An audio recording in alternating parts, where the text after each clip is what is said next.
big week for Washington. They've got 3 games left, all NFC East opponents. And helping us make sense of all of it is our friend, Mr. Rick Doc Walker.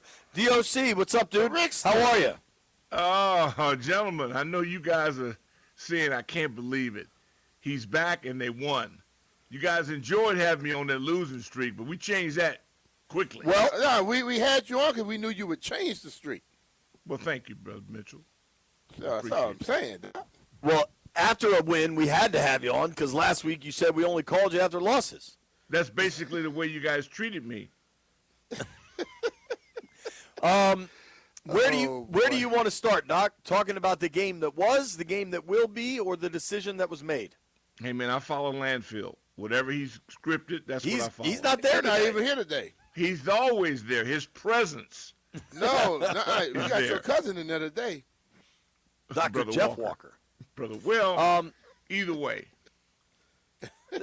Doc, hey, guys, we got to deal with the fact that how we close it out individually. I mean, if you're on that team right now and you were a non-starter and they were losing every week and now you get to play and they win, it's about next year. It's about your future. Yeah. I got to find 40 guys that are willing to sacrifice it all to play the best they can play, because I got a lot of positions that are wide open because I have a lack of talent.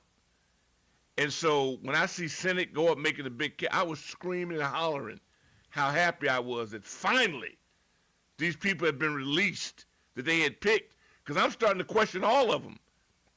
If you can't pick people the right way and then you don't play them and train them once you get them, why the hell would I be concerned about having a higher pick? I got to find some players that can come out and compete so I can win a championship. And so I was real proud of the effort that I saw. And I need new faces in new places immediately. Doc, the one thing I mentioned yesterday was like, yes, this is a team sport. But when these coaches are breaking down these final games, they're looking at people individually. You were right. And so the thing of it is, like, I know it's team, but how do you show yourself individually while staying in the team mindset? You get what I'm saying?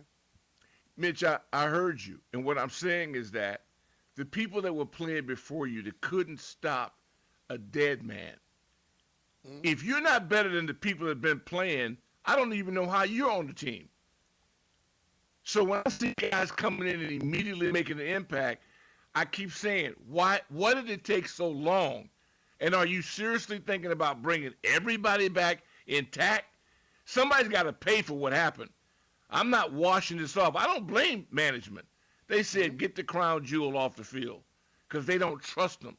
And with Tinsel being potentially injured as well, a blind man could have figured that one out.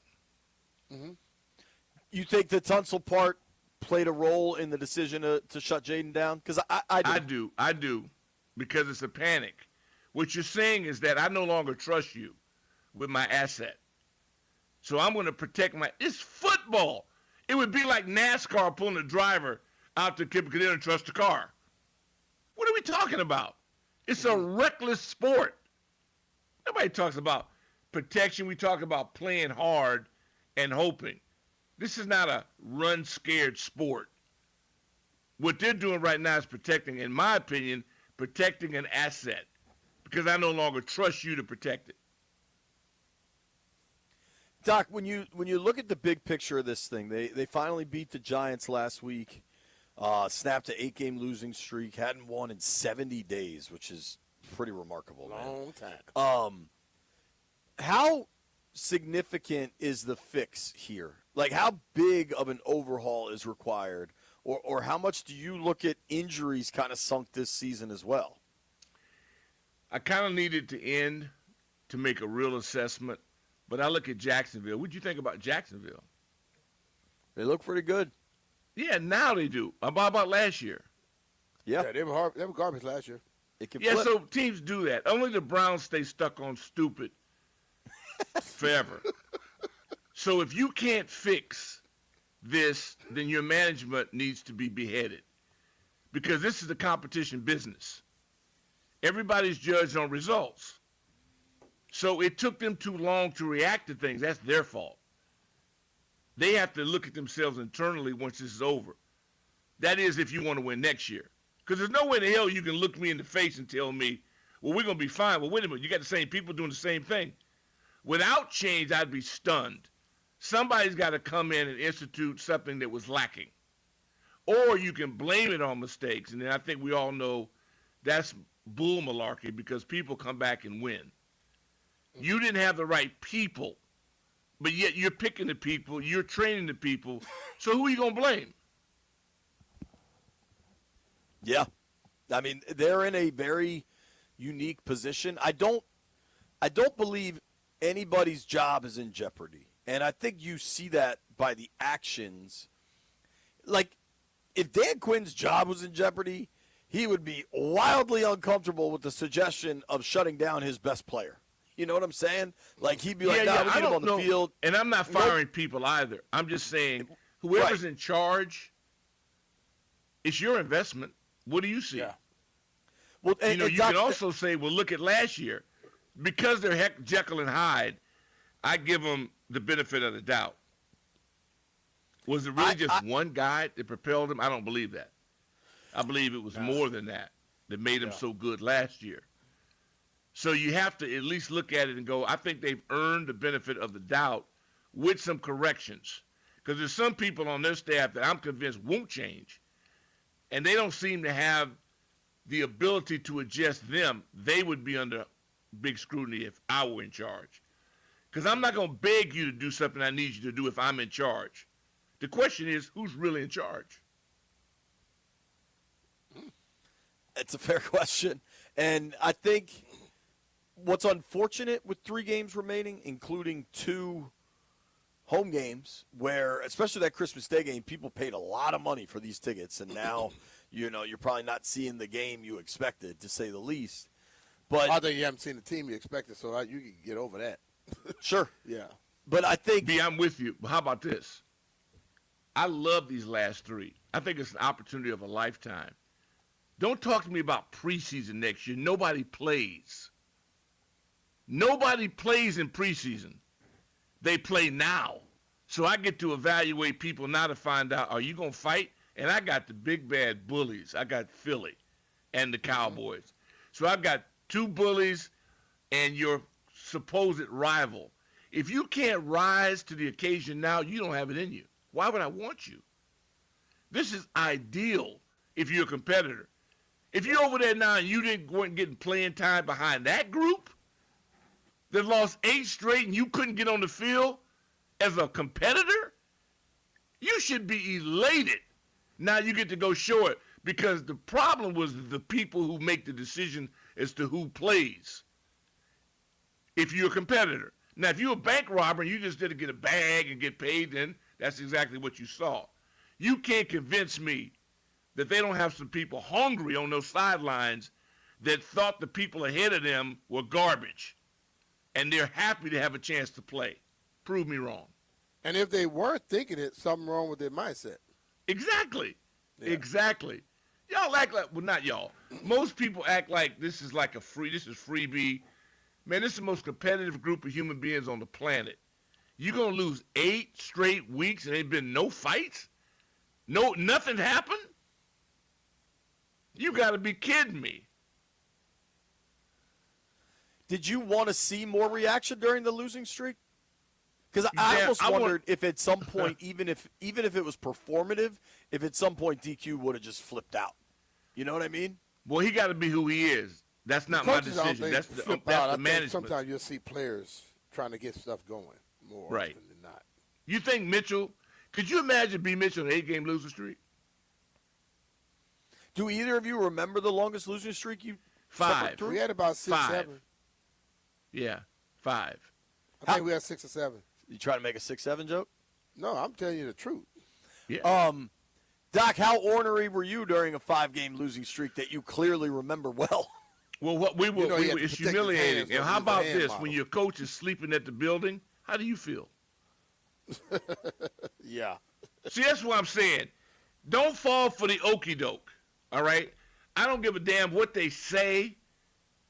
I worked for a man who slept at the building, deprived his family of his presence for 48 hours a week.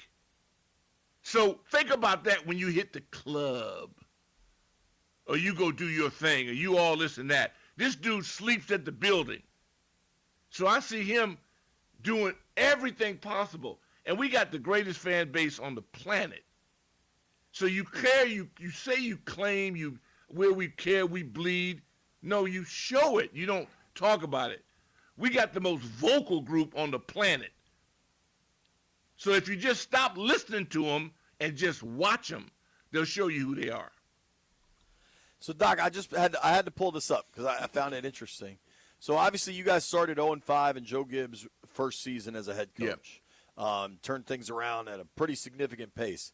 The year before, though, in 80, with Jack Pardee at the helm, you guys also suffered a 5-game losing streak and then turned it around late and won your final 3.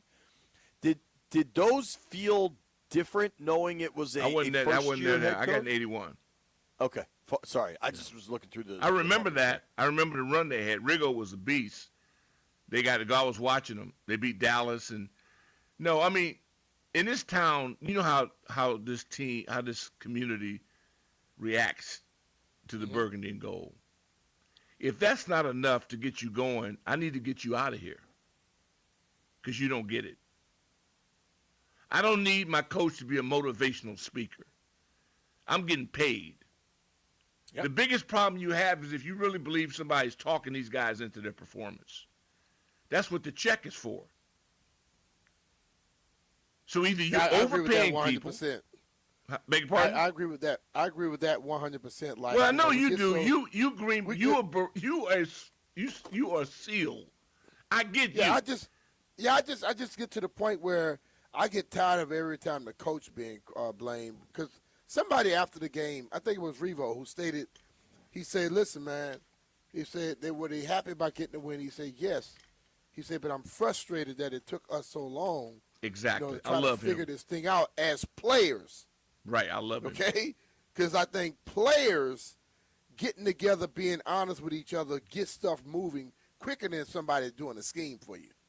Yeah, and I think a lot of times that doesn't happen. So who are your captains? Do you think it matters that they do the week-to-week captains instead of, like, season captains, Doc? I'm not going to get into their business. If they can live with their results, then they're fine. Because they had great success one year. They fell off the map the other. Nobody can be right. You can argue this and talk yourself into it. All I'm telling you, listen to Brother Mitchell, what he told you. We're talking about people who went through it, not read a book about it. See, to forget the marketing. Just straight out like Reeves. You have to identify you don't have that many studs on any team. To tell me I'm rotating, that's impossible. You don't have that many badasses on every team. These dudes are different. You can't say I'm alternate. Well, you can. You can do what the hell you want to. That young man next to you knows what I'm talking about. There's only so many guys that are willing to die for a cause. It's not unanimous. It never is. So you can convince yourself that you're picking all these people. There's not that many of them. You identify the people who are born leaders and you let them lead and you take your behind over and do your X's and O's. Period. I think the thing about I think people have to understand something, and I think we need to get to the point. The people that go out on Sunday, that's the people that they felt that week had a good game the week before or whatever. The leaders are the leaders. The captains are the captains from day one. Thank you. And to be honest with you, the captains of the team are not the ones that they vote on and that you do. The players know who the hell the captains are. Exactly. And I'll give them to you. I think captains on defense is Wagner. Yeah. Yep. I think on offense is probably a Biotish. Yep. And a Jaden, because the quarterback they always throw and have them in there. And Revo is your special teams captain. Revo and Valor. I think that's your captains right there. No matter who goes out there on Sunday, it's about the people that one thing I know, when the players go out to practice, they know who's the dude. Yep. No matter what the coach said, because a lot of times you go to some teams, the captains are who the coaches choose. not who the players choose. But Just if I like walk the into assistants. any locker room, I'll tell you who the damn captains are immediately. Right? BMitch, just like the assistants. Everybody on the staff is not a good coach. They're not born to coach. They're not even real coaches. They're friends of family. That's the other thing this league does at an enormous amount. So when you have to try to get out of a jam, you need people that are really good with people, that are great teachers, that are communicators and get people to do their jobs properly and to teach them properly. That happens on every team, all across the league, everywhere. And Brian will tell you to a T, everybody knows who those people are. When it comes down to winning, you can gloss over it. But start losing and watch how people, they flee the scene. Gone. Nobody's got anything to say about it. They can't fix it. Players fix it. On the field, in play. They got to get it done. And then ownership has got to nudge it to make sure you let them know that you're not just about money, but you actually understand competitive athletics. That's a huge difference. Indeed. Hey, Doc, one non-burgundy and gold for you. Who's the best team in the NFL? I like Sean's group out in Los Angeles a lot, but I also, he's got to prove it against Seattle's nasty. And I know it's not real popular. Just like Houston, I like the Texans. You know me, you got to be able to show me you can stop people on demand. Yeah. And if you don't have aliens, when I look at Houston, they don't even look human. It looks like a sci-fi movie with their defense. They literally have cyborgs.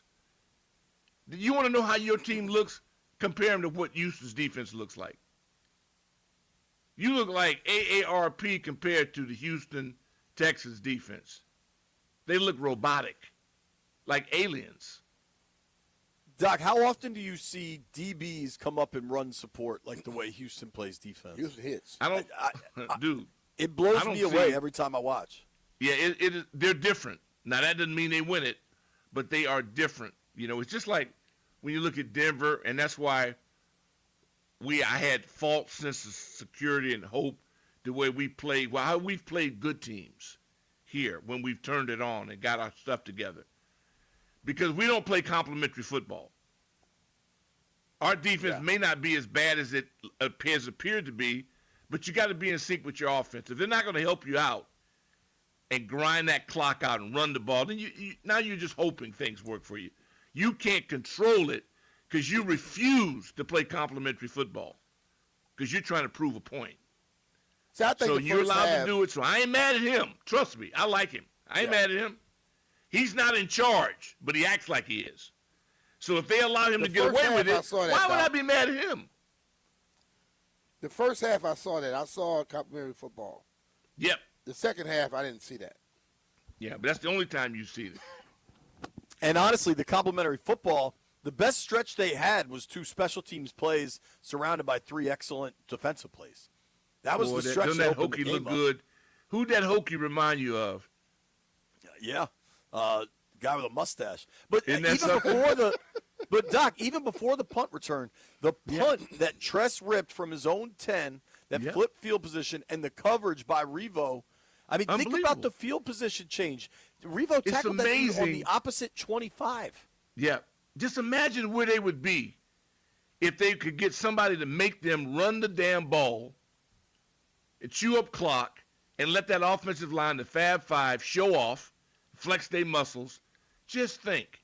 There's no way in you know where they'd have been this bad this year. Never will you get me to believe that.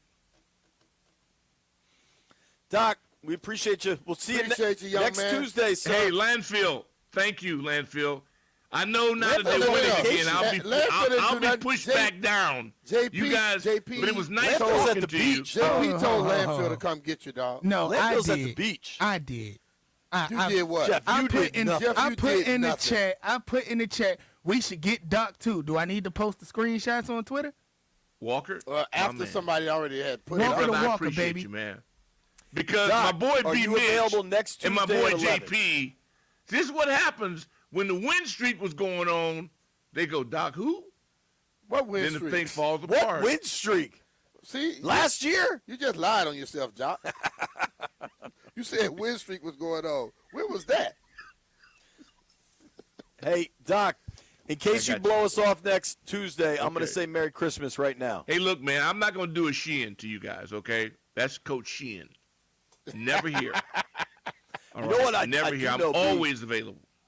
Uh-huh. For you Doc used to brothers. always ask me to come on his postgame show and doesn't ask anymore. Hey, he asked me No, to no, come no. on. Toby Clearly, said. Hey, I no. finally got on his show the other day. I'm off his radar. No. Toby said you don't want to do post game anymore, and I That's give not BMitch accurate. is so worn out. He got 55 gigs, so No. I always feel JP bad. work way more than I do. I don't know, dude. So Doc, you text, No. I call. That's how it goes, dude. my man. Well, you know what? We'll light it up. We'll prove it this week. Thank you for the time, Doc. Okay. We appreciate you, man. Thank you guys, man. Number All love right, for dude. you. Take care, man. All right. you The got it. great Peace. Rick Doc Walker. Give him a follow at Rick Doc Walker, joining us on the Rude Guest Hotline.